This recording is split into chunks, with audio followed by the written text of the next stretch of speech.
இது புதன்கிழமை நேற்று தான் 11 மணி போல் எடுத்தது. 2 நாளாக எனக்கு உடம்பு சரியில்லையா, அதனால் 11 மணிக்கு ஓட்ஸ் கஞ்சி போட்டு குடித்தோம்.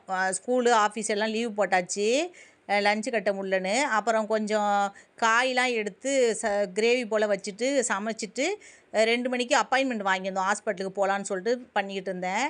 காயெல்லாம் எடுத்து வெட்டினேன். வெட்டிட்டு கொஞ்சம் குழம்பு வச்சுட்டு போயிட்டோன்னா வந்து சாப்பிட நல்லாயிருக்கும்னு சொல்லிவிட்டு ஒரு இதை தாளிச்சுக்கரலாம். ஒரு எண்ணெய், வெந்தயம், கடுகு, சாம்பார் வெங்காயம், கொஞ்சம் பெரிய வெங்காயம், பூண்டெல்லாம் போட்டு நல்லா வதக்கிட்டு என்னென்ன காய் இருக்கோ எல்லா காயும் போட்டு நல்லா வதக்கிட்டு அது பாதி வெந்துடும். இப்போ 8 தக்காளியை போட்டு அரைச்சி பச்சை வாசனை போன பிறகு வெறும் மிளகாத்தூள், மஞ்சத்தூள் போட்டு தேவையான அளவு தண்ணி ஊற்றி இறக்கிட்டோன்னா சூப்பரான ஒரு காய்கறி கிரேவி ரெடி ஆயிரும்.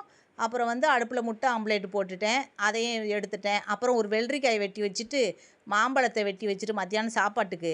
அப்புறம் 2 நாளாக உடம்பு சரியில்லைன்னு சொல்லிட்டு துணி போடலை, நிறைய துணி கிடந்துச்சா, சரி அதையும் வாஷிங் மிஷினில் எடுத்து போடலான்னு போட்டுக்கிட்டு இருந்தேன். போட்டுட்டு போடலான்னு வாஷிங் மிஷினில் ரொம்ப அமுக்கி துணி போட்டாலும் ரொம்ப அழுக்கு போக மாட்டேது.